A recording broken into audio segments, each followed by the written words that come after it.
Tinatanong po talaga ng taong bayan na hindi lamang po ang masasabi nating, alam nyo naman, hati ang ating bayan pero lahat nagtatanong dito, ano po ba ang katotohanan? Meron po ba talagang political pressure para tanggalin ang security ng ating Vice President?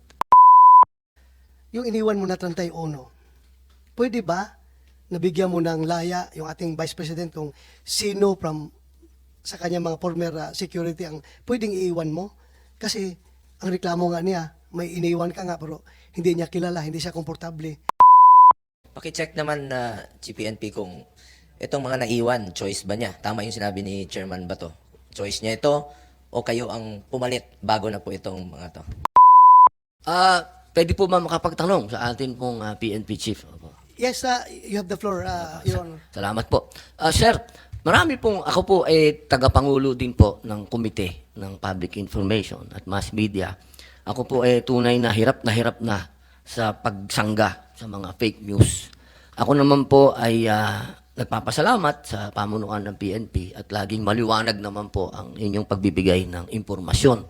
Nagkakataon lamang po na imbis yung paliwanag ninyo ang naririnig, mga vlogger na hindi natin maintindihan. Ngayon po sana magamit po natin ang pagdinig na ito upang linawin lang po ang isang bagay. Medyo hindi po ito, ako po nagpapasalamat po ako sa inyong statement kanina patungkol po dito. Ito lamang po side lang pong tanong at ito naman po nasa inyo po bilang resource speaker po namin, nasa inyo po kung gusto niyo pong sagutin o hindi. Narinig ko na rin naman po at nabasa ko na rin po yung inyong statement na ayaw niyong magsalita. Pero baka po dito po ngayon, mas maganda maging maliwanag po sa ating mga kababayan. Pero kung ano man po kung gusto niyo pong sagutin o hindi, wala pong problema. Opo, hindi po namin yung pepersonalin. Karapatan niyo po yon. Kaya lang po, baka lang magamit natin itong pagdinig na ito para malinaw po.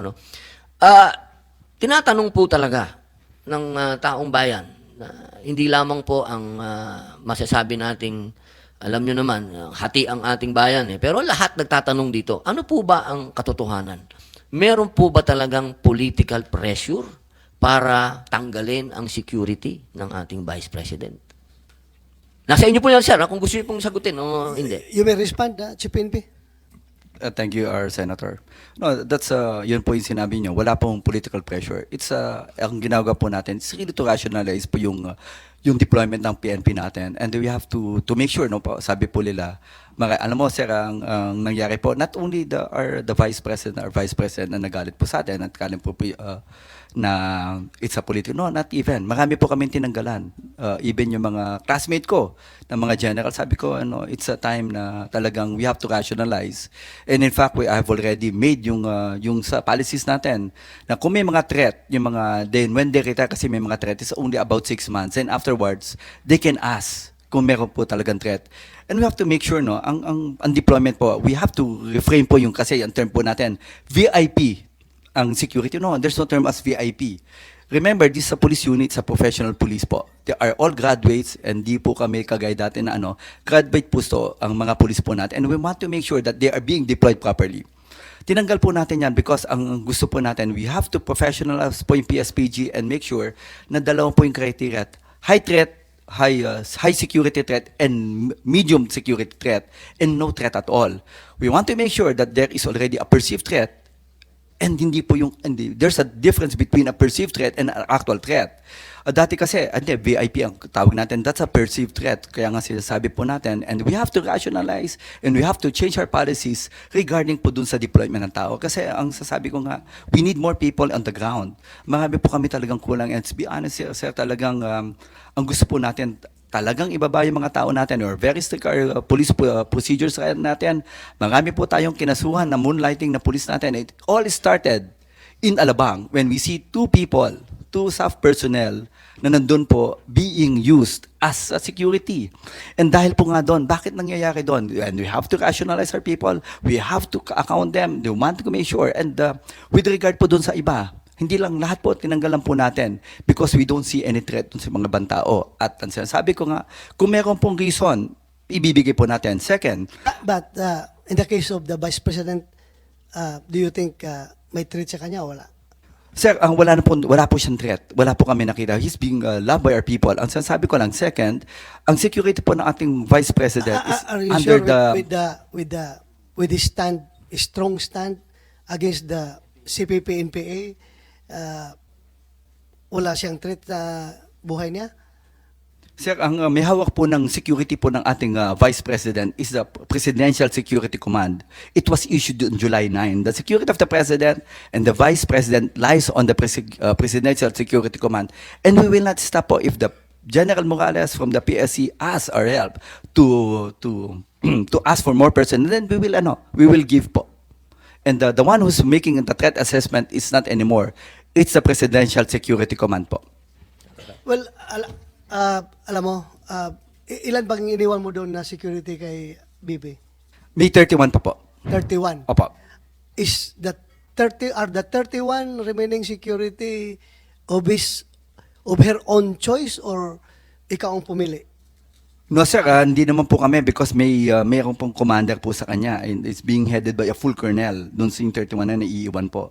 And it's up to him, up to her po, yung babae po natin to really choose yung mga tao natin. Hindi ko po alam yung details. What will happen is, ang sabi ko, you have to rationalize, we just need the numbers so we can deploy them doon sa mga tao sa ground. Okay.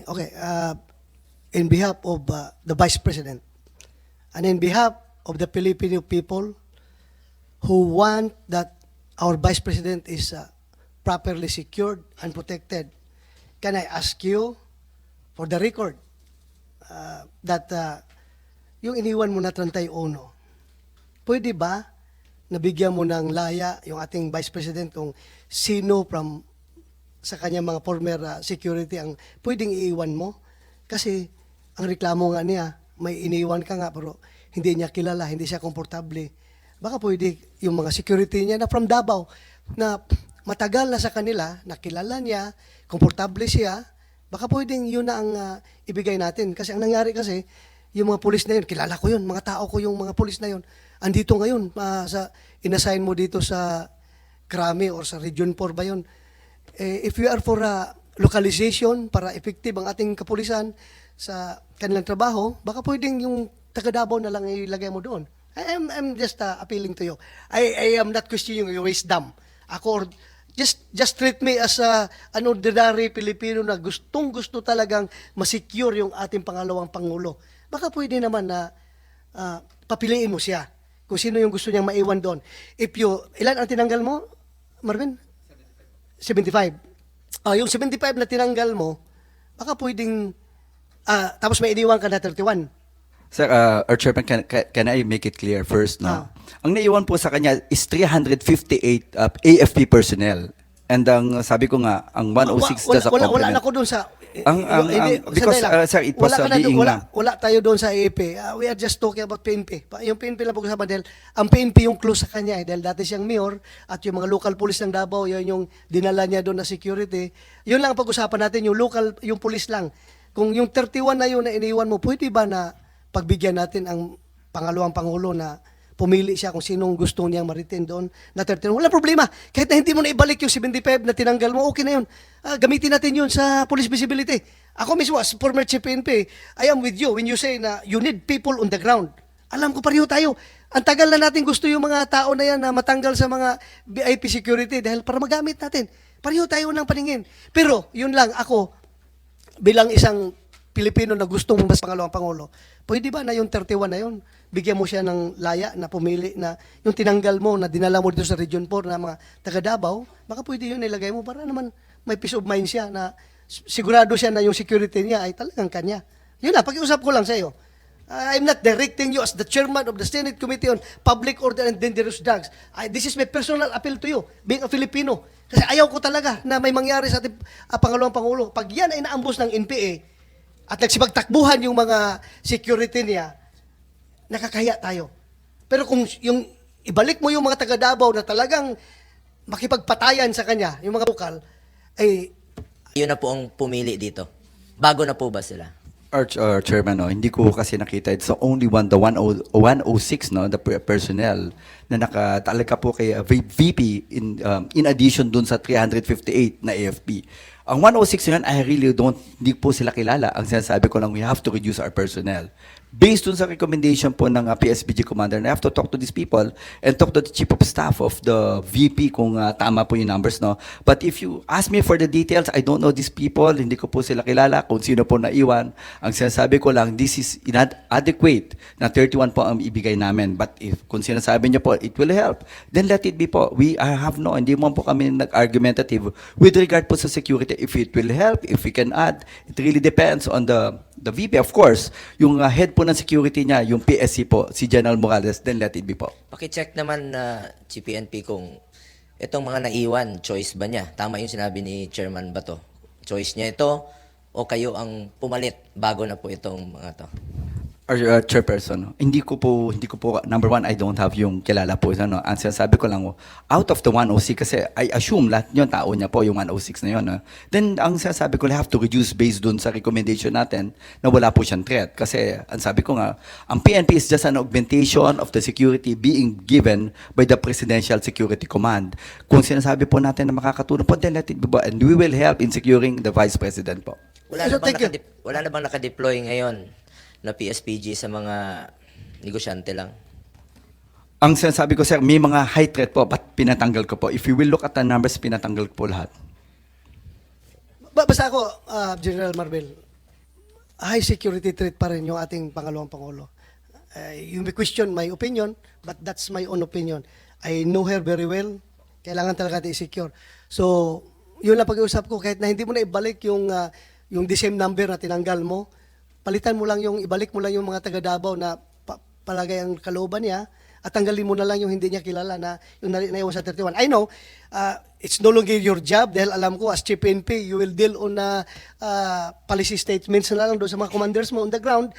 Hindi ka nagsasabi kung ito tanggalin mo, ito iiwan mo. That's not your job anymore. Pero ito lang, I am just appealing to you, panirating ko lang sa'yo.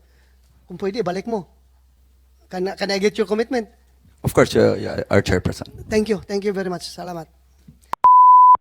Umani naman ito ng iba't ibang reaksyon mula sa ating mga netizens. Ayon kay Laura May, Captain Marble, hindi ka dapat maging pinuno ng TNP, wala kang bayag para maluklok dyan sa pwesto. Pahayag naman ni Belly Joe, wala daw alam si Chief. Paano ka naging pinuno ng pulisya, imposible lang yang sinasabi mo. At ito naman ang saloobin mula sa ating kababayan na si Olive Da Jr. Alam na this, obviously harassment talaga.